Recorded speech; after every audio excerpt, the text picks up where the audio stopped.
Kok rutin bisa Pak Haji? Ya bisa. Tinggal di mana nih sekarang? Sekarang di rumah anaknya Di Depok. Ciomas, Bogor. Oh di Bogor. Juga ya. Iya.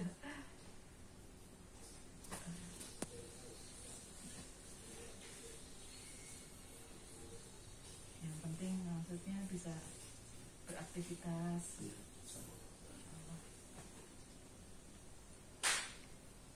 Tensinya berapa terakhir? Aduh, kemarin sih baru tensi 166/96.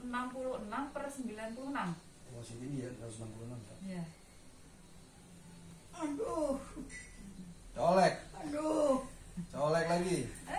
Ini dari Surabaya nih, Kampung Waru ya? Iya, Sidoarjo, Iya. Warung Sidoarjo. Sidoarjo.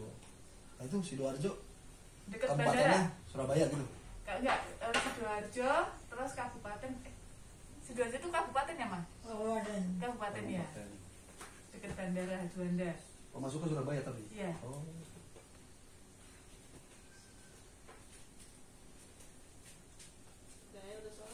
Jadi beliau stroke nih udah yang kedua kali mungkin ya, susulan. Ini kayaknya udah 3 kali. 3 ya, kali.